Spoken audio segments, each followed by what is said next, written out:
Hello guys, welcome to economic classes. Chapter demand curve को detail में आपको समझा रहे हैं। इस चैप्टर के मेन पॉइंट्स है meaning of demand curve, shift of demand curve, movement along demand curve, market curve. Start करते हैं। मीनिंग ऑफ डिमांड कर्व मांग के नियम की चित्र के रूप में प्रस्तुति मांग वक्र कहलाती है। अतः डिमांड वक्र जो होता है वह प्रति इकाई समय में जो विभिन्न कीमतें हैं, प्राइसेस हैं, उन पर किसी भी वस्तु की मांग की विभिन्न मात्राओं को जब चित्र के रूप में दिखाया जाता है तो उसको मांग वक्र कहते हैं। मांग वक्र डिमांड की डिमांड कर्व एक निश्चित टाइम पीरियड के लिए किसी भी वस्तु की डिमांड की गई मात्रा और उस वस्तु की कीमत के बीच के सहसंबंध का एक चित्रमय प्रतिनिधित्व होता है।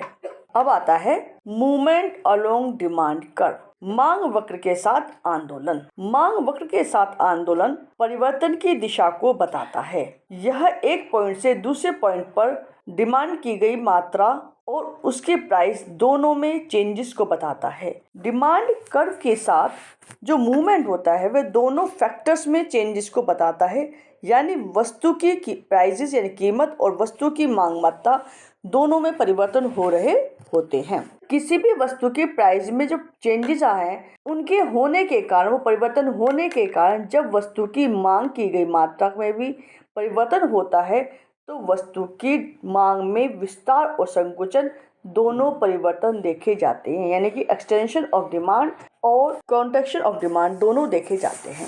अब आता है फर्स्ट पॉइंट, मांग का विस्तार क्या है। मांग का विस्तार अन्य बातों के समान रहने पर वस्तु की कीमत के कम होने पर वस्तु की मांग में होने वाली अधिकता को बताता है, यानी कि जब वस्तु के प्राइसेस कम हो रहे हैं तो वस्तु की डिमांड बढ़ रही है। इसी को मांग का विस्तार कहते हैं। इसको टेबल के माध्यम से भी समझाया गया है। एक साइड प्राइसेस दिखाए गए हैं और दूसरी साइड वस्तु की मांग को दिखाया गया है। जब वस्तु की कीमत जो प्राइस है वो 10 रुपए है, 8 रुपए, 6 रुपए है तो वस्तु की मांग 5, 10 और 15 इकाइयों के बराबर की जा रही है। डायग्राम में दिखाया गया है OY एक्सिस पर प्राइस को दिखाया गया है और OX पर वस्तु की मांग को दिखाया गया है, जिससे स्पष्ट है कि जब उपभोक्ता मांग वक्र DD के R बिंदु से S बिंदु की ओर आ रहा है तो कीमत OP से घटकर OP1 हो गई है तथा मांग OD से बढ़कर OD1 हो जाती है, यानी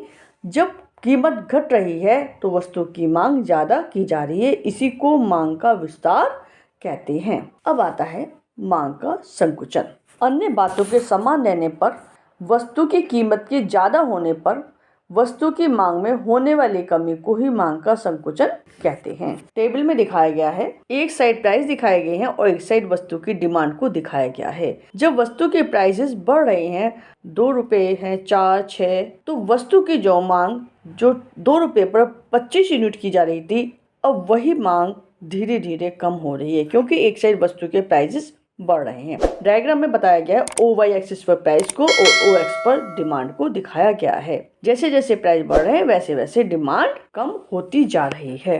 जब उपभोक्ता S बिंदु से R बिंदु की ओर अर्थात बाईं ओर की तरफ जा रहा है तो वस्तु की कीमत OP से बढ़कर OP1 हो जाती है तथा मांग कम होकर संकुचित होकर OD से OD1 रह जाती है। शिफ्ट्स ऑफ डिमांड कर्व, मांग वक्र में बदलाव। मांग वक्र में बदलाव प्रत्येक संभावित मूल्य पर मांग में परिवर्तन को प्रदर्शित करता है, यानी कि डिमांड में क्या क्या चेंजेस हो रहे हैं उसको बताता है। जो मूल्य को प्रभावित करने वाले अन्य फैक्टर्स जैसे कि अन्य संबंधित वस्तुओं की प्राइसेस, उपभोक्ता की पसंद में परिवर्तन, इन सब के कारण मांग में परिवर्तन होता है, डिमांड कर्व में बदलाव होता है।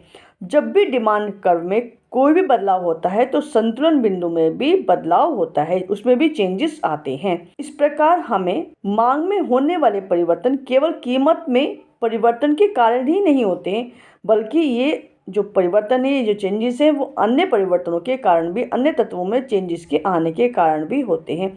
चाहे वो उपभोक्ता की आय में परिवर्तन हो रहा हो, चाहे फैशन, चाहे उसकी रुचि या पसंद, इनमें चेंजेस आने पर ये निर्भर करता है, इन फैक्टर्स पर निर्भर करता है मांग वक्र में बदलाव। इसका पहला पॉइंट है मांग वक्र में ऊपर की ओर बदलाव। एक ही कीमत पर अधिक मांग की जाए। यदि डिमांड को प्रभावित करने वाले अन्य फैक्टर्स में परिवर्तन हो जाए और उन्हीं प्राइस पर, जो उन्हीं कीमतों पर वस्तु की मांग पहले से ज़्यादा हो जाए, वस्तु की डिमांड पहले से ज़्यादा हो रही है, तो यह स्थिति मांग में वृद्धि को बताती है।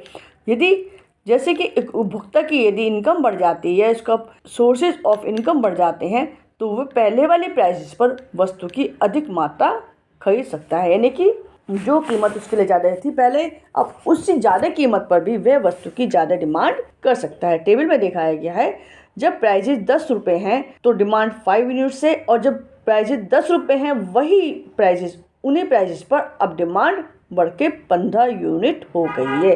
कहने का मतलब है कि उसी प्राइसेस पर अब डिमांड ज़्यादा की जा रही है।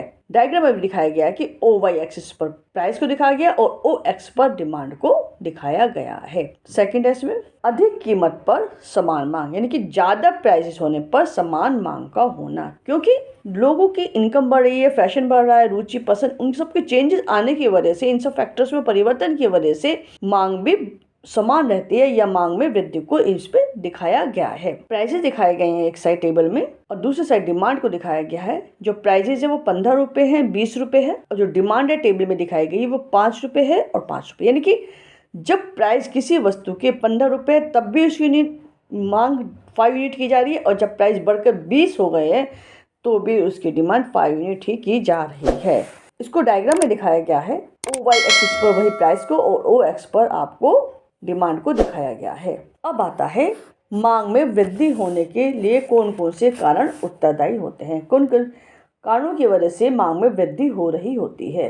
तो फर्स्ट पॉइंट है इसमें, जब उपभोक्ता की आय में वृद्धि होती है तो मांग में भी वृद्धि होती है। सीधी सी बात है, जिन वस्तु की डिमांड पहले नहीं कर रहा था कंज्यूमर, अब वो उन वस्तु की डिमांड भी कर रहा है, क्योंकि उसके पास उन वस्तुओं को खरीदने के लिए अब पैसा है। सेकंड पॉइंट है क्रेताओं की संख्या में वृद्धि का होना। कभी कभी ऐसा होता है किसी वस्तु की डिमांड इसलिए भी ज़्यादा हो जाती है कि उसको खरीदने वाले जो बायर्स हैं उनकी संख्या में वृद्धि हो जाती है।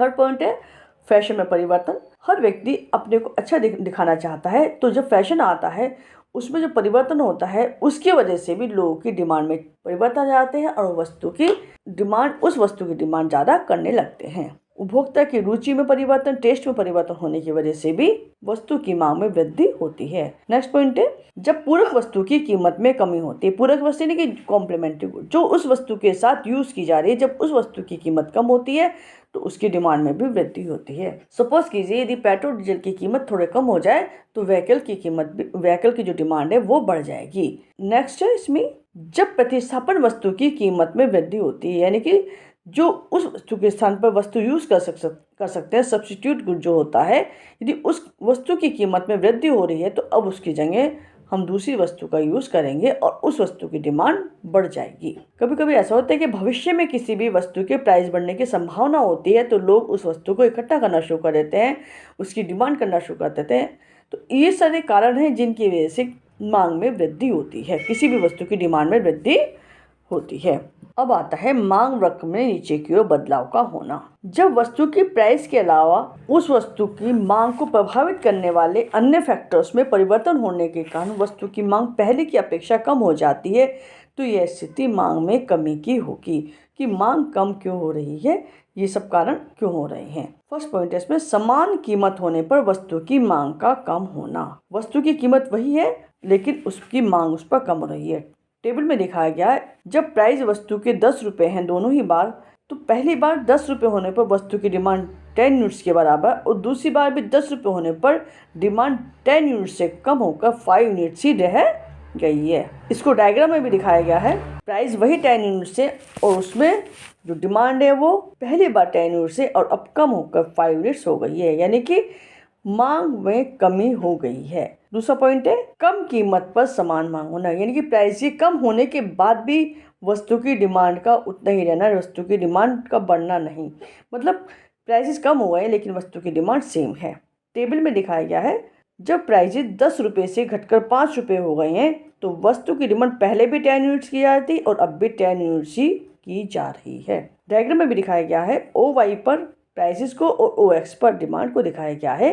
प्राइसेस सेम नहीं है, प्राइसेस कम हो गए हैं, 10 रुपीज़ से 5 रुपीज़ हो गए, लेकिन डिमांड सेम है, 10 यूनिट्स ही है।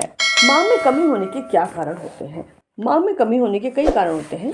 यदि उपभोक्ता की आय में कमी हो गई है, उपभोक्ता की इनकम का सोर्स कम हो गया है, तो वो वस्तु की डिमांड कम करने लगता है। फैशन में यदि परिवर्तन आ गए हैं तो उस वस्तु की डिमांड कम हो जाती है और व्यक्ति नए फैशन की चीज़ों को खरीदना शुरू कर देता है। यदि उपभोक्ता की टेस्ट में चेंजेस आ गए हैं तो अब पहले जैसा टेस्ट नहीं है, तो उसकी रुचि में परिवर्तन हो गया है, उसकी पसंद में परिवर्तन हो गया है, तो वस्तु की डिमांड भी कम हो जाती है। यदि पूरक वस्तु यानी जो उसके साथ यूज की जा रही है, जो पूरक वस्तु उसको कहते हैं जब दो वस्तुएं एक साथ यूज की जाती हैं, पूरक वस्तु की कीमत में वृद्धि हो जाती है। जैसे कि यदि पेट्रोल डीजल का जो आपको एग्जांपल दिया था, यदि अब उनकी कीमत में वृद्धि हो जाती है तो व्हीकल की डिमांड में भी कमी हो जाएगी। नेक्स्ट, प्रतिस्थापन वस्तु की कीमत में कमी का होना। यदि उस वस्तु के स्थान पर जो हम दूसरी वस्तु का यूज करते हैं, यदि उस वस्तु की कीमत में कमी हो गई है तो अब हम पहले वाली वस्तु को छोड़कर दूसरी वस्तु का यूज करने लगेंगे। और यदि भविष्य में किसी वस्तु के प्राइस कम होने की संभावना होती है तो लोग कुछ दिनों के लिए उस वस्तु को परचेज नहीं करेंगे। वो भविष्य के लिए, फ्यूचर के लिए सोचेंगे कि शायद वस्तु की प्राइस कम हो जाए और प्रेजेंट टाइम में उस वस्तु की मांग में कमी आ जाएगी। अब आता है मार्केट डिमांड। बाजार मांग सभी व्यक्तियों या फर्मों के द्वारा की गई मांग को बताता है। बाजार की मांग से तात्पर्य सभी उपभोक्ताओं या फर्मों के द्वारा एक निश्चित टाइम पीरियड में एक विशिष्ट प्राइस पर मांग की गई वस्तु की मात्रा से होता है। बाजार मांग में अलग अलग प्राइसेस पर सभी उपभोक्ताओं के द्वारा पसंद की जाने वाली वस्तु की विभिन्न मात्रों को दिखाया जाता है, इसलिए बाजार मांग वक्र बहुत बड़ा होता है। इसी के साथ यह टॉपिक यहीं कंप्लीट होता है।